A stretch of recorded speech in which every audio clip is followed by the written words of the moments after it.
demais os perigos desta vida para quem tem paixão, principalmente quando uma lua surge de repente e se deixa no céu como esquecida. E se ao luar que atua desvairado vem se unir uma música qualquer, aí então é preciso ter cuidado, porque deve andar perto uma mulher. Deve andar perto uma mulher que é feita de música, luar e sentimento, e que a vida não quer de tão perfeita. Uma mulher que é como a própria lua, tão linda que só espalha sofrimento, tão cheia de pudor que vive nua. E esses são os versos de Vinícius de Moraes que abrem a peça Orfeu da Conceição, de 1954. Seja bem-vindo ao canal Museu História e Artes. Ao contrário da prática, hoje não será uma live. Estou fazendo em formato de vídeo porque vou participar de uma atividade lá no canal da Thalita. Então, se você estiver me vendo agora e tudo tiver dado certo, eu estarei no chat. O vídeo será postado em formato de estreia e eu já terei participado no canal da Thalita mais cedo. E hoje a ideia é falar sobre o Orfeu Negro, filme de Marcel Camus de 1959, ganhador da Palma de Ouro em Cannes em 59 e do Oscar de melhor filme em língua estrangeira, ou melhor filme estrangeiro, que é como a gente conhece hoje esse Oscar, em 1960. E que é inspirado na peça Orfeu da Conceição de Vinícius de Moraes. Por uma questão de direito autoral, as músicas do filme não são as mesmas das músicas da peça. E também há toda uma diferença na maneira como se aborda o mito de Orfeu trazido para o morro carioca. A peça do Vinícius, ela é calcada no mito grego o tempo todo. O filme do Camus dialoga com outras estéticas, está mais interessado na cidade, no morro, e usa a história do Orfeu, essa lenda mitológica, apenas como uma base tênue para o roteiro. E se você não sabe a história de Orfeu, talvez seja necessário começar por ela. Se você me segue aqui ou no meu canal principal, você provavelmente já me ouviu falando. Inclusive, eu creio que abordo aqui no canal quando me referi ao Sandman, do Neil Gaiman. Orfeu se apaixona perdidamente por Eurídice, eles se casam. Aristeu, que é um pastor, se apaixona por ela também e começa a assediar. Fugindo dele, ela é picada por uma serpente e morre. Orfeu, inconsolável, resolve descer ao Hades para procurar por Eurídice. O reino subterrâneo regido por Hades e Perséfone. E ele tanto suplica que consegue sensibilizar o casal que rege o submundo, e é dito a ele que ele deve voltar por um outro caminho para a superfície, porque quem cruzou o rio Styx não pode mais voltar por ele, e que ele não deve nunca olhar para trás, que quando ele conseguir sair e chegar ao mundo da superfície, Eurídice estará atrás dele.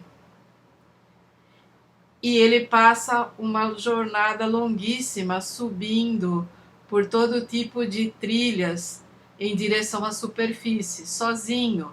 E ele não ouve nada atrás de si.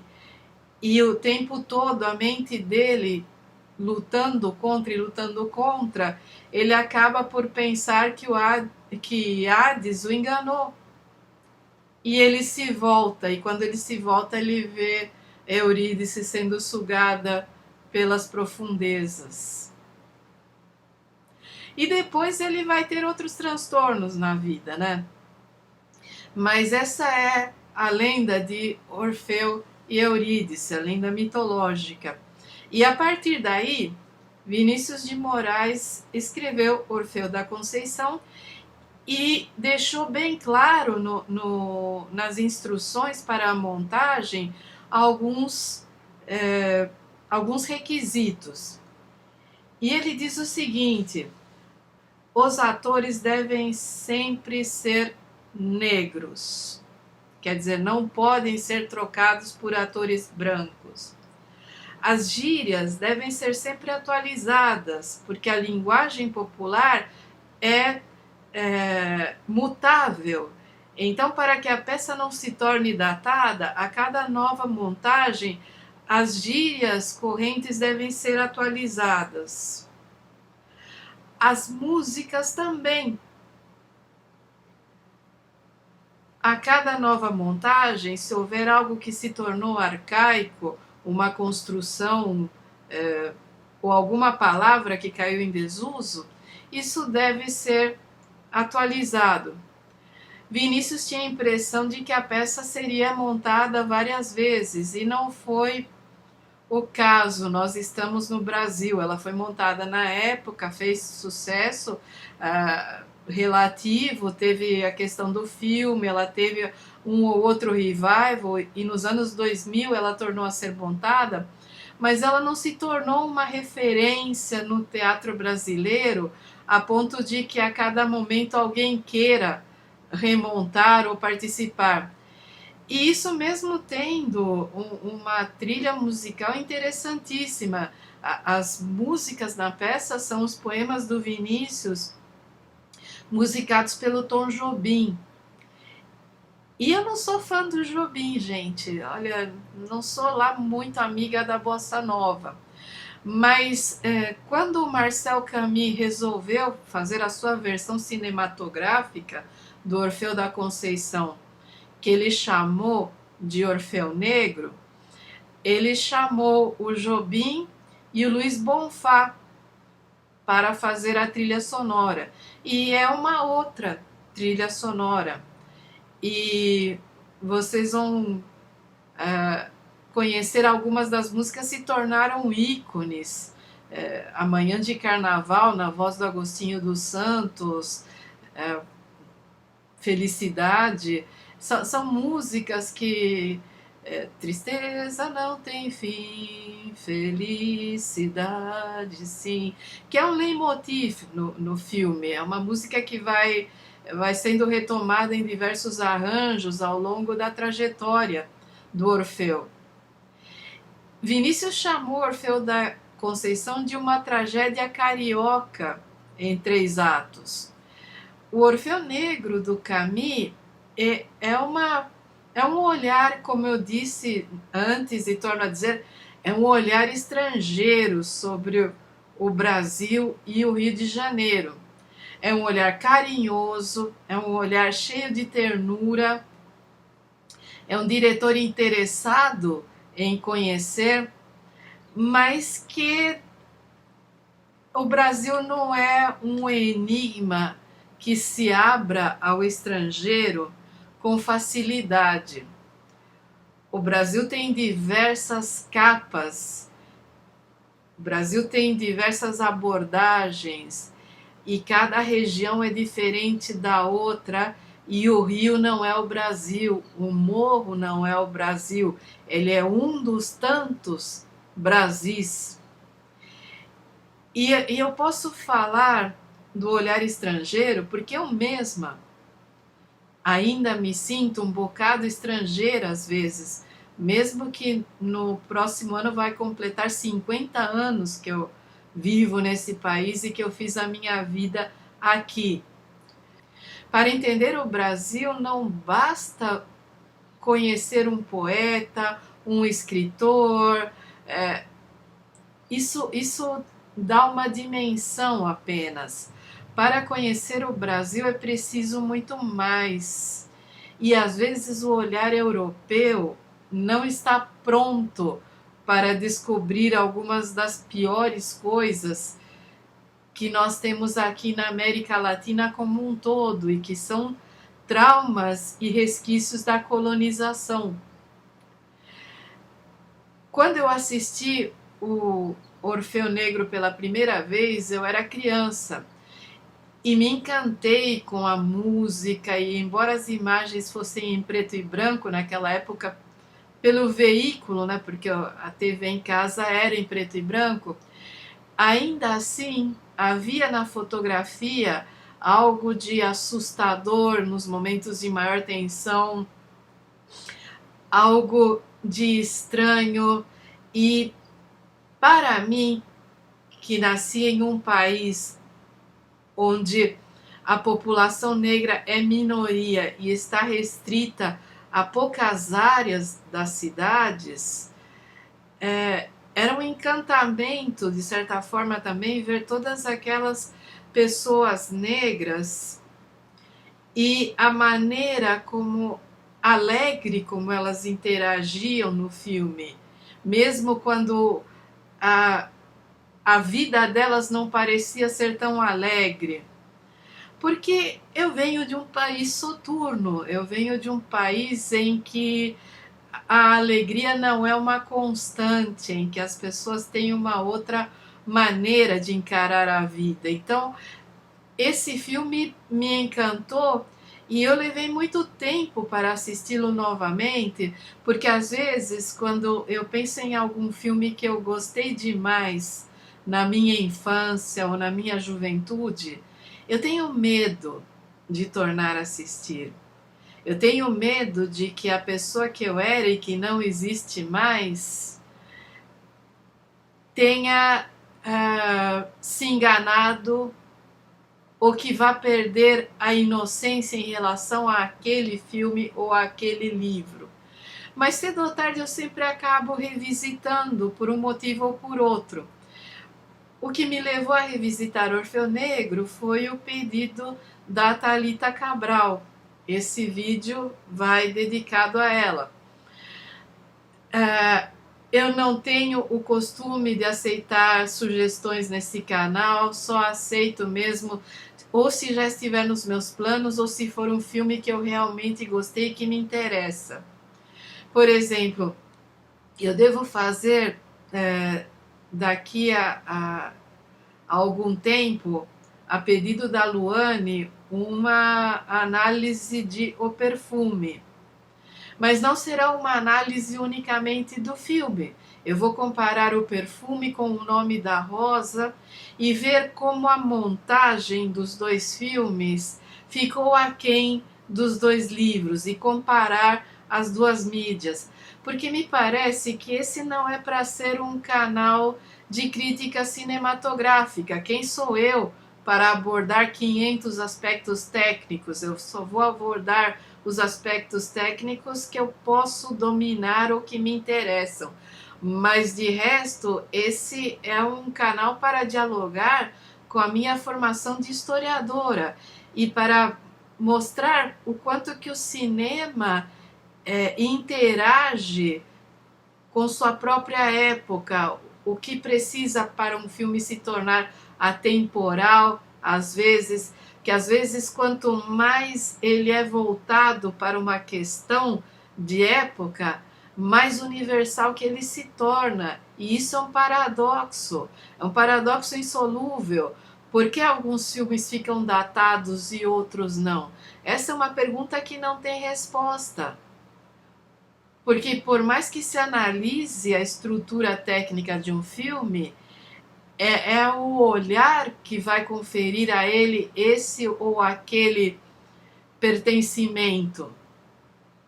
o diretor sozinho, a equipe sozinha, os atores sozinhos não conseguem tornar um filme universal ou atemporal. Eles chegam muito perto, mas é a interação com o olhar do público que vai dizer isso. E Orfeu Negro é um filme que muitos tentam reputar como datado. E eu não vou discordar inteiramente disso, eu vou discordar em alguns pontos. Por quê? Porque esse olhar do Marcel Camus está em ação em um momento específico do tempo, do espaço e da história. Marcel Camus, que começou como uma promessa da Nouvelle Vague, e a partir de Orfeu Negro, ele foi totalmente rejeitado pelo pessoal dos Cahiers du Cinéma. Truffaut ficou revoltadíssimo com ele, porque o filme do Camus levou os prêmios e ofuscou o que o Truffaut e o Godard estavam fazendo naquele momento. E aí ele acabou por se tornar... Ele não se tornou, mas o pessoal da Nouvelle Vague elegeu o Camus para inimigo. E o olhar do Camus, embora tenha tentado ser autoral em algumas das imagens e na maneira como ele fotografou a diferença entre o morro e a cidade, quer dizer, o morro é solar, a maior parte das cenas do morro tem amanheceres, entardeceres lindos, as pessoas estão em seus afazeres, mas estão cantando, o morro é totalmente solar. E a cidade é sombria, é escura, e mesmo quando se desce para o carnaval, aquele carnaval de rua lindamente retratado, e que eu penso que talvez tenha sido isso que apaixonou a Thalita, porque é o carnaval que não existe mais e que a geração dela não viu. Mas vocês percebem que a veia autoral passa por esse tipo de opção, mas não é autoral o suficiente para agradar os monstros sagrados da Nouvelle Vague. E nem também alguns monstros sagrados aqui do Brasil. É um filme que recebeu críticas amargas de gente como Glauber Rocha. É um filme que envergonhava Caetano Veloso quando percebeu o sucesso que fazia no exterior. E é sintomático, né, que muitos brasileiros brancos ou quase brancos não querem ser vistos no exterior, não querem que o Brasil seja visto como um país negro. No momento em que eu revi o filme, uma das coisas que saltou à minha vista, além da questão do olhar europeu que está presente em toda a abordagem do cineasta, foi o fato de que ele realmente não conhecia o Brasil quando ele retratou brancos sendo levados por um camburão em pleno carnaval. Porque isso é uma coisa que não acontece. Se o camburão chega a qualquer momento, em qualquer lugar, e você tiver uma dúzia de pessoas e houver 8 brancos detonando e 4 negros ali por acidente, quem que o camburão vai levar? Isso para nós que aqui vivemos é algo para lá de pacífico, né? Mas o Camus não viu, ele estava fascinado com os aspectos culturais do Brasil. Tanto que ele fez vários filmes aqui. Camus tem 9 longa-metragens creditados em sua carreira e 3 deles foram rodados no Brasil sobre temas brasileiros. Em 60, logo depois do Orfeu, ele filmou Os Bandeirantes, que é o filme em que ele mais se coloca no roteiro, em que ele não deixa a cultura brasileira falar tão alto e coloca alguns estrangeiros entre os personagens. Eu não vi esses outros dois filmes, então não posso falar. Eu estou partindo de uma análise que eu peguei ao pesquisar para esse vídeo uma revista chamada Acervo, que é do Rio de Janeiro, uma revista científica, e é o artigo Marcel Camus ou O Triste Prevert dos Trópicos. Foi escrito por Tunico Amâncio, que era professor associado de cinema na Federal Fluminense, pesquisador e curta-metragista, e é um artigo de 2010 que vai analisar a obra do Camus como um todo. E é muito interessante. Eu sugiro a vocês que procurem e leiam. Eu, na segunda-feira, eu postei o link lá no meu Twitter. Então, se alguém se interessar, pode ir lá. Eu não posto tanta coisa assim a ponto de vocês se perderem entre hoje e segunda-feira. Eu postei o link porque é uma revista que está digitalizada. E eu gostei demais desse artigo do professor Tunico Amâncio, porque é muito interessante a maneira como ele retrata as diferentes reações ao Orfeu do Camus.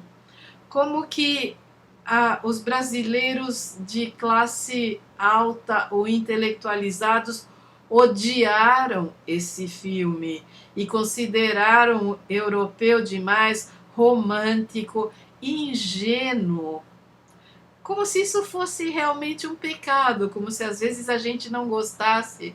Aposto que é o mesmo tipo de gente que depois assistiu Cinema Paradiso do Tornatore 30 e tantos anos depois e se apaixonou. Mas, né, é aquela coisa.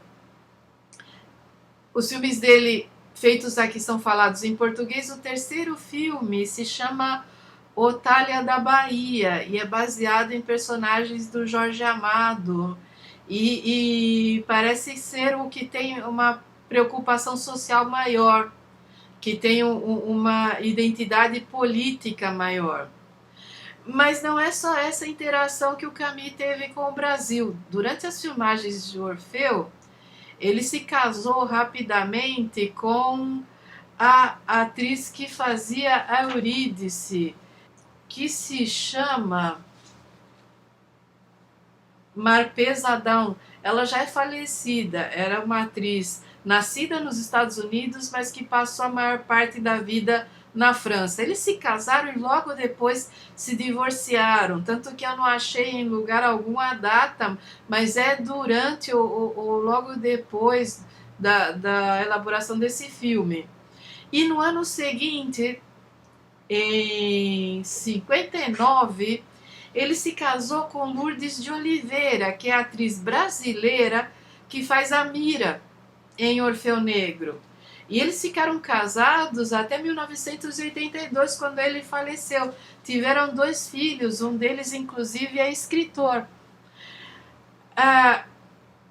Por isso ele ficou revisitando o Brasil e, à medida que o tempo passava, os filmes dele foram ficando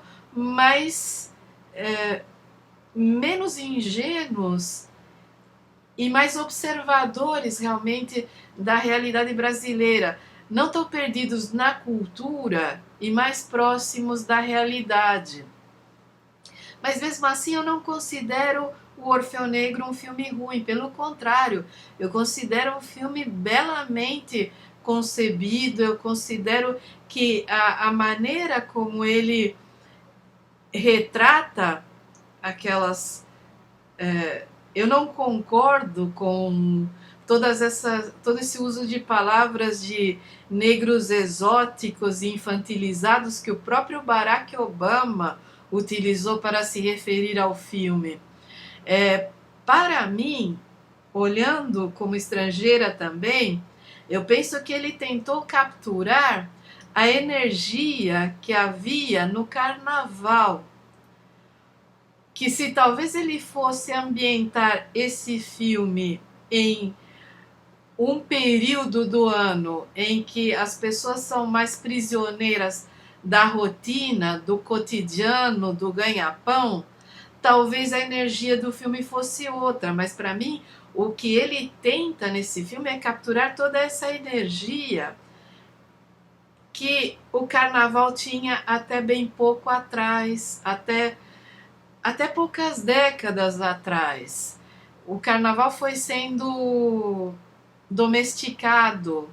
E se você se interessar, Thalita Cabral e eu fizemos um Radicalhas sobre isso há algumas semanas. Se der certo, eu vou colocar vários links aqui na descrição e encaminhando vocês para outros conteúdos. A questão, para mim, que se coloca é que quando você diz se o filme é bom ou ruim, muito do que você está dizendo diz muito mais de você do que do filme. E isso é algo que precisa ser melhor trabalhado, porque como eu estou aqui falando dos filmes que eu gosto na maior parte do tempo, e às vezes falando sobre filmes que são importantes e que eu entendo a importância, mas que não gosto tanto, as pessoas podem pensar que eu estou fazendo um juízo de valor apenas em cima do meu gosto ou apenas em cima da parte histórica ou técnica. E o que eu tento fazer aqui no canal é tentar dosar as duas coisas na hora de me referir aos filmes, aos quadros, aos livros, às esculturas, ao que quer que eu esteja abordando. Porque o gosto é algo construído e é totalmente individual, e por mais que a gente seja tangido pela indústria cultural, pelo mercado, pela cultura erudita, pela cultura hegemônica, por todas as ideologias que nos cercam, ainda há algo em toda forma e manifestação cultural que nos fala ao íntimo e que por isso muitas vezes nos deixa paralisados diante de uma manifestação cultural ou de uma obra, enquanto a pessoa ao nosso lado sequer pode disfarçar o próprio tédio ou a própria indiferença. Isso é totalmente pessoal. No caso do Orfeu Negro, mesmo que hoje eu tenha 30 anos de vivência intelectual estudando tudo o que eu posso sobre a transição do modelo escravista para o modelo de trabalho livre, a sociedade do Segundo Reinado e a sociedade da República Velha, as origens do racismo, as relações raciais, tudo isso é parte do escopo que um dia foi o meu interesse acadêmico e que depois se tornou somente algo que eu posso acompanhar de longe, mas que eu tenho bastante leitura, bastante experiência, inclusive com documentação, e que me faz olhar para esse filme decodificando onde está o olhar europeu, onde está a presença dos atores, onde está o momento cultural em que esse filme foi feito. E não dá para esquecer que Camus chegou aqui como uma promessa da Nouvelle Vague. E quando ele segurou o Oscar, ele já havia se tornado um amaldiçoado por conta da inveja, do ressentimento e sabe lá mais o que dos outros cineastas dos dois lados do Atlântico. A ideia de fazer um filme autoral passa também pelas escolhas de elenco. Camus, meio que inspirado naquele realismo francês e no neorrealismo italiano, colocou pessoas nesse filme que não eram atores e atrizes consagrados, alguns que não eram. Se você pensar, o ator que faz o Orfeu era jogador de futebol e depois que ele foi entrando para o cinema, meio que timidamente. A atriz que faz a Mira e que depois foi casada com o Camille era velocista, era atleta de clube mesmo. Você vai ter uma ponta de vários. Você vai ter fundistas, pessoal das equipes de salto, há vários atletas que fazem parte do elenco. Há uma ponta do Cartola no momento em que Mira e o Orfeu vão ao cartório. Você mal vê o Cartola, sabe? Você tem que conhecer bem a cara dele mais novo para se tocar que ele está lá. A Léa Garcia é uma atriz de vários recursos e uma atriz incrível. Há outros atores espalhados pelo elenco que acabam fazendo a ponte. A Marpesa, eu nem imagino se ela falava português ou não, ou se foi feito aquilo que é sempre feito nos filmes europeus, em que a pessoa falou do jeito que podia e depois foi redublado por alguém que dominava o português. Há ali muita coisa que é de época, de como era o cinema quando esse filme foi feito. E isso poderia tornar o filme datado, ou poderia dar um charme de época. Aí depende de como você assiste. Aí depende de como você consegue identificar essas nuances e perceber o valor que elas têm para a época em que foi feito. E não olhar para ele com seu olhar de hoje e dizer, nossa, que filme velho, olha isso aqui, isso não se faz mais assim, esse discurso não existe mais. Como muita gente faz em relação aos livros, pega um livro do século XIX e diz, olha que porcaria, ainda bem que hoje ninguém mais escreve assim. Gente, isso não se faz. Se você faz isso, cresça, por favor. Cresça porque você está com a sua alma fechada para a cultura. Você está com o seu íntimo seduzido pelas pós-modernidades e olhe lá o que, quando não pela indústria literária, né, que vende para você cada novo formato como se fosse muito revolucionário, quando na verdade ele é o que é mais palatável para o cidadão médio e que vai vender mais. E nos filmes a mesma coisa. Algumas das estéticas que são perseguidas hoje pela indústria, pela grande indústria do cinema, elas são para agradar aquele cidadão médio e vender o máximo de ingressos no cinema e depois o máximo de bonequinhos e coisinhas e bonés e pôster e etc. Não são estéticas para durar, são estéticas para que se consuma e se descarte.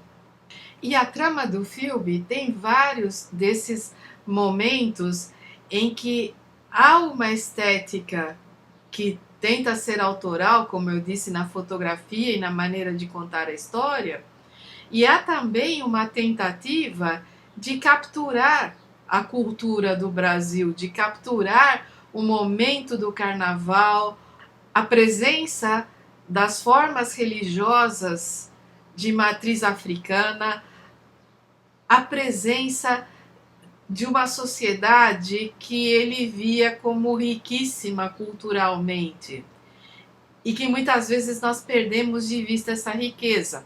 Então, a adaptação que ele faz, o Orfeu é o motorneiro, é o cara que dirige o bonde. E que quando o bonde chega no ponto final, isso é no pé do morro. Para subir o morro são aquelas escadinhas, aquelas trilhas. O morro naquele momento é muito mais arborizado, há campinhos, a ocupação do morro ainda não é tão massiva quanto hoje. As pessoas não estão empilhadas do modo como estão hoje. Então a favela que ele retrata é diferente daquela que nós conhecemos hoje. E eu acho que o contraponto nacional mais perfeito, que se você quer entender por que algumas pessoas consideram esse filme ingênuo e exótico e todas aquelas críticas, você deve assistir O Assalto ao Trem Pagador, de Roberto Farias, e Vidas Secas, de Nelson Pereira dos Santos, que eu considero um dos maiores cineastas desse período todo, dos anos 50 e 60. Eu considero Nelson Pereira dos Santos um sujeito acima da média e honestamente, se me derem a escolher qualquer filme dele e um do Glauber Rocha, eu sempre vou escolher o Nelson, porque eu considero o Glauber pernóstico, afetado e cheio de querer ser vanguarda, sem sequer entender como o povo brasileiro é. Ele é um cara de classe média branca querendo dar a cara do Brasil e ignorando todo o resto solenemente. E eu sei que vou ser crucificada por isso. Quer dizer, eu não sou uma pessoa polêmica, eu não sou uma pessoa que quer treta, eu fujo de tudo isso, mas eu sou uma pessoa de quase 60 anos e detesto modismos, detesto ser tangida, detesto ser colocada em gavetinhas, em rotulinhos e coisas do tipo. Eu prefiro Nelson ao Glauber, lidem com isso. A questão é que quando a linha do bonde acaba e o morro começa, você começa a perceber que existe toda uma vida aí que o Camus tentou retratar em cenas de caminhada. E, poxa, não tem nada mais nouvelle vague do que isso. Caramba! A Agnès Varda, naquele filme sobre a aldeia de pescadores, fez a mesma coisa. E eu adoro a Agnès Varda. Você vê o Orfeu subindo e mesmo a Eurídice subindo quando ela chega do interior e desce na estação e pega o bonde e indicam para ela como subir o morro, que eles passam pelas mulheres lavando roupa no córrego, passam por trabalhadores que vão e vêm, passam por todo a vendinha, até chegar onde as pessoas moram, e as pessoas moram em barracos que não são o que a gente entendia por barracos no fim dos anos 70 e início dos 80. Aí há muita alvenaria, a tentativa de você ter casas, e que lembra o próprio poema do Vinícius Gente Humilde, que está no meu canal principal, lá na playlist Ao Abrigo da Poesia. Essa subida do morro é toda uma crônica social de como um estrangeiro vê as pessoas vivendo, interagindo, trabalhando, isoladas da cidade. Há as pessoas que trabalham na cidade e voltam ao morro, mas há no morro toda uma dinâmica própria. E aí você tem os ensaios da escola de samba. E, gente, é um carnaval de rua. Ele vai retratar o que é o carnaval antes da avenida com cordão de isolamento, antes da criação do sambódromo, antes da televisão ditar o que vai ser o carnaval. Lembre-se lá do Aldir Blanc e do João Bosco, por favor, né? Mas ele vai fazer um retrato de como, a partir do momento em que é carnaval, os bloquinhos, as pessoas, já está todo mundo na rua, e que quando a escola vai desfilar, não há algo que separe a escola do público, não há. Tanto que a trama vai se realizando no desfile, e isso vai tornando mais tenso. E é engraçado, talvez engraçado de surpreendente, como que nós hoje, que estamos acostumados à dinâmica do sambódromo, da transmissão televisiva e da maneira como os jurados dão as notas, como a gente vai ficando desesperado quando a trama se adensa e no meio do desfile começam a acontecer todas aquelas coisas e você pensa, a escola vai ser desclassificada, a escola vai ser desclassificada. Mas isso não é um tema para o filme. Isso não é.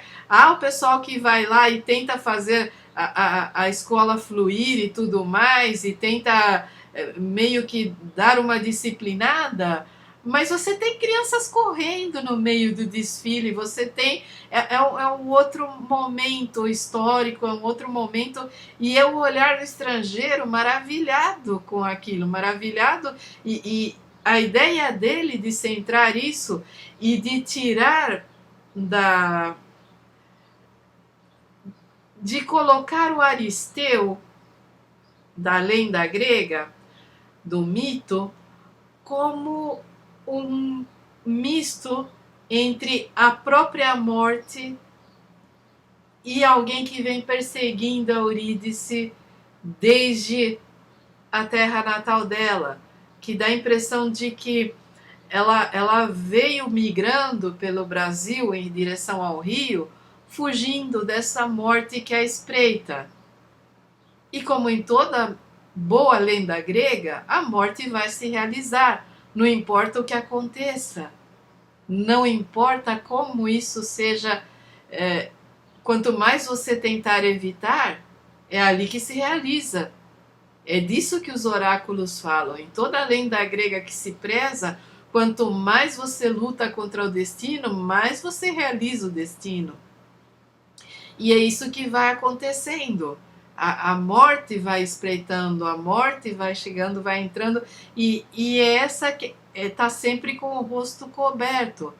E há um flerte ali, que eu acho que talvez o olhar do Camus percebeu o que havia em comum nas raízes entre as santerias, os voodoo, a maneira como é o carnaval em New Orleans, o carnaval brasileiro, o candomblé.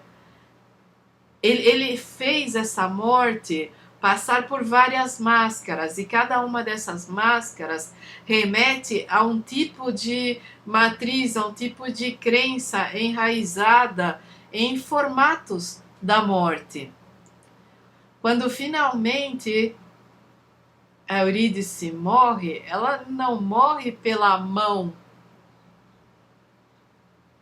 da morte.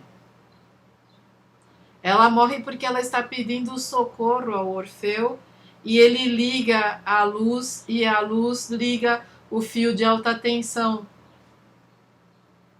do bonde. E ela está pendurada e ela morre. E aí a analogia do Hades se dá quando o Orfeu tenta achar o corpo de Eurídice para trazer, porque ele não acredita que ela está morta. Ele também levou um choque e ficou desacordado. E você tem aí várias. Há uma interação dele com a morte, mas a morte não veio para levar Orfeu, ela veio para levar Eurídice. E ele vai a um terreiro, e depois ele entra no hospital e no IML, e ele vai, né, é um nunca acabar de corredores e salas, e corredores e salas, até que ele acha a Eurídice e traz.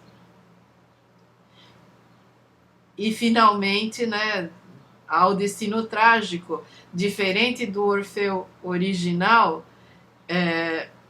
por mais que ele queira que ela esteja viva, ela não está.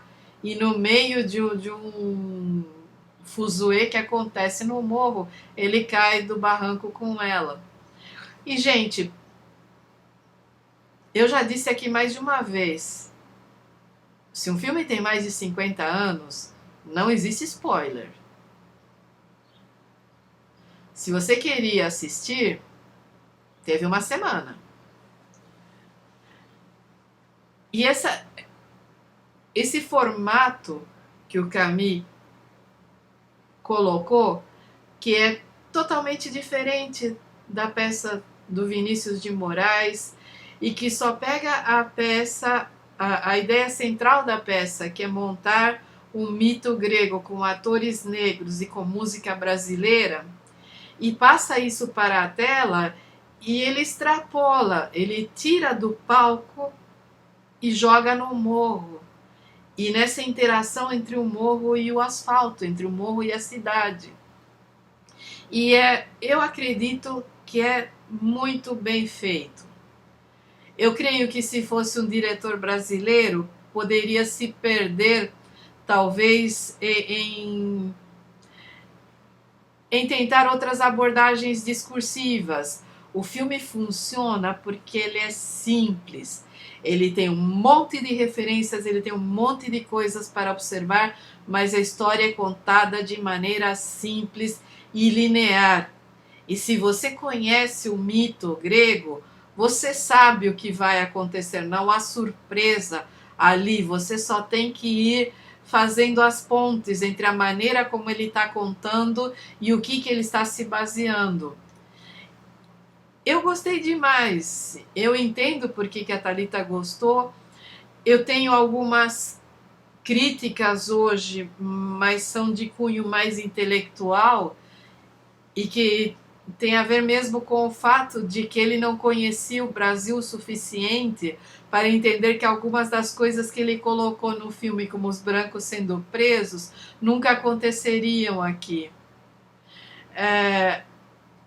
Mas isso é detalhe, é detalhe. Eu fico pensando que muitas vezes a gente olha para o olhar europeu e fala, nossa, como é o olhar do colonizador, sem parar para pensar que se o filme for feito 70 anos atrás, ou 60, ou 50,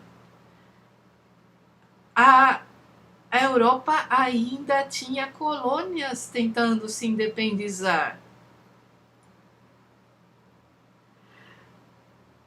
Autocrítica existia aqui ou ali. A crítica massiva da Europa como colonizadora nem sequer chegou ao material didático hoje em dia em países como Portugal. Eles ainda aprendem na escola que eles nos civilizaram.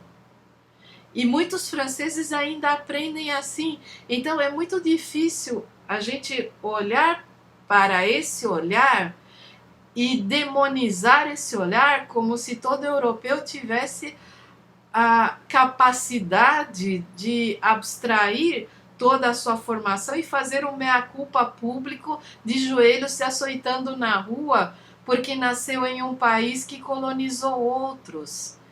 É muito complicado isso e restringe demais a maneira como nós interagimos com as obras literárias, com as obras cinematográficas, com as artes visuais.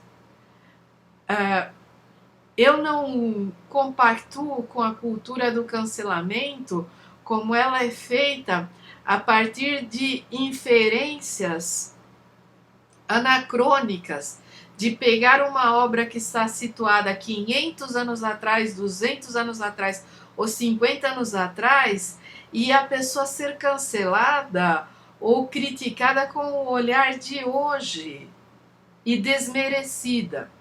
Porque eu penso assim, é importante que se critique, é importante que se ressalte como hoje pensamos diferente, como hoje o nosso olhar seria outro. mas eu não creio honesto que se vá para uma obra do passado procurando a nossa perspectiva de hoje. Isso é totalmente desonesto intelectualmente. E eu posso não ter a menor simpatia por algum artista do passado, porque ele não era uma pessoa minimamente decente, ou porque ele não era uma pessoa de acordo com o que nós acreditamos hoje que uma pessoa deva ser, e de repente deixar que isso contamine a obra. A não ser que o autor tenha feito uma obra panfletária defendendo coisas indefensáveis, eu não acredito que se possa fazer esse tipo de anacronismo. Mas esse é o meu ponto de vista. Eu olho para o Orfeu da Conceição, do Vinícius de Moraes, e eu percebo perfeitamente que ele é alguém de família importante, que foi diplomata, que sempre esteve nas mais altas rodas e que tem um olhar romântico para a pobreza, que muito do que ele escreve a partir de um bar no Leblon ou em Ipanema. Mas eu não creio que isso desacredite a obra. Ou como eu vi há uns 10 anos atrás, uma crítica desancando o Vinícius porque ele era mulherengo. E essa, para mim, é uma das piores críticas que se pode fazer a, contaminando a obra do autor com o fato de que o autor escolheu um tipo de vida que não se adequa a esse ou aquele princípio, a esse ou aquele. É uma crítica moralista, sejamos francos. É uma crítica moralista. O que importa a mim ou a você? Quantas mulheres Vinícius de Moraes teve ao longo da vida? O máximo que eu me permito sentir é uma certa pena, porque homens como o Vinícius e há mulheres também que eu já vi com esse tipo de sentimento, estavam sempre apaixonados pelo amor e não pela pessoa amada. Quando a sensação do amor passava, a pessoa amada se tornava uma amiga, alguém que passava a orbitar uma esfera periférica da vida e ele voltava a perseguir esse sentimento do amor. E ser apaixonado pelo amor e não pela pessoa amada impede que a pessoa amadureça e que consiga amar de verdade. Você se apaixona, você ama o amor, você ama a paixão, você ama o que aquela pessoa é para você naquele momento. E quando o momento passa, é como uma bolha de sabão que se vai. E isso não é nenhuma crítica. Para mim é algo que me dá uma pena imensa. Me dá uma pena imensa porque isso faz com que a pessoa seja um excelente poeta e talvez uma alma atormentada, afogando no álcool a necessidade dessa completude o tempo todo. Mas eu não julgo. E outra coisa também, eu sou marxista e eu uso a palavra alma. Lidem com isso, sabe? Eu acho que dá para ser materialista e dá para usar, se está se falando de um poeta, dá para usar exatamente a palavra que esse poeta usa. Certas críticas, algumas pessoas ganhavam muito mais ficando caladas, mas não é isso que acontece, especialmente no esquerdaverso machista e excludente que nós temos aqui na internet, né? Eu considero Vinícius de Moraes um poeta completíssimo, em que pese eu eu me sensibilizar e sentir toda essa pena pela maneira como ele vive o amor, há pessoas que dirão que isso é um ideal de vida e que ele foi muito feliz e tudo mais. Não seria um ideal de vida para mim, e é nesse contexto que eu sinto pena. Não que eu diga que a vida dele foi isso ou foi aquilo, mas a questão é que quando ele faz o Orfeu da Conceição, muitas dessas concepções de vida dele estão ali, até na escolha de Orfeu e Eurídice. Porque para muitos desses autores que são apaixonados pelo amor, o amor mais perfeito é esse, que a morte leva para o além, que a morte faz com que se cristalize no momento de maior paixão e que dali para a eternidade. O amor de todos os dias, sabe? O amor que lava a roupa, que vai ao mercado e carrega compras, o amor que ajuda o outro quando o outro tem pedra no rim, o amor que, sabe, esse amor passa longe dessa idealização poética, que é o amor que, na minha condição de materialista, eu dou muito mais valor. Mas essa é a minha posição. A questão é que quando o Camus pega a peça do Vinícius e transforma no filme, partindo dessa questão do Orfeu, o Camus, apesar de toda essa reputação de ingênuo, de romântico, de primar pelo exótico, de não entender o Brasil que ele acabou conseguindo da crítica brasileira, ele consegue retratar pessoas mais reais. E é para se pensar nisso.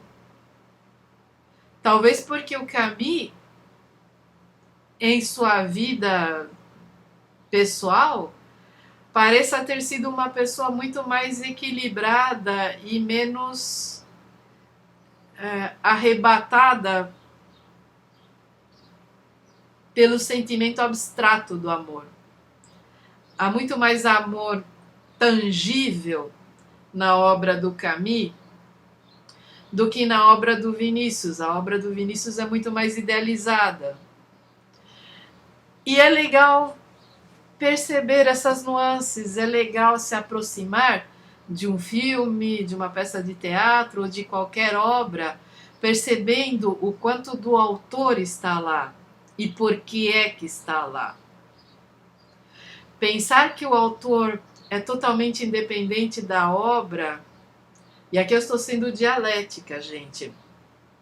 Eu fiz toda essa curva, primeiro separando o autor da obra e depois juntando o autor da obra para dar uma síntese.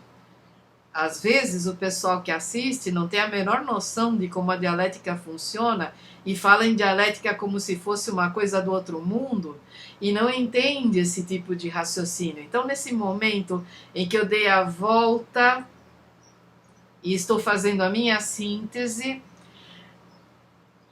eu quero deixar presente o meu fascínio com essa obra do Camus e o meu interesse por localizar os outros filmes dele.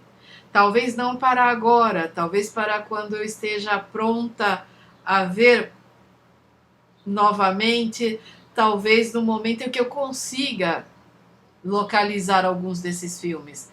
Porque a maneira como o ressentimento da crítica e dos outros cineastas sepultou a obra do Marcel Camus faz com que a gente o conheça como autor de uma única obra, que é o Orfeu Negro. A obra que recebeu os 2 prêmios principais do cinema e que hoje poucas pessoas conhecem. A nova geração só ouve uma referência aqui ou ali. E muitas vezes, se for tangido pela crítica de algum ressentido vai considerar que é uma obra datada, que é romântica, que é ingênua, que é isso, que é aquilo, e nem vai se dar ao trabalho de assistir.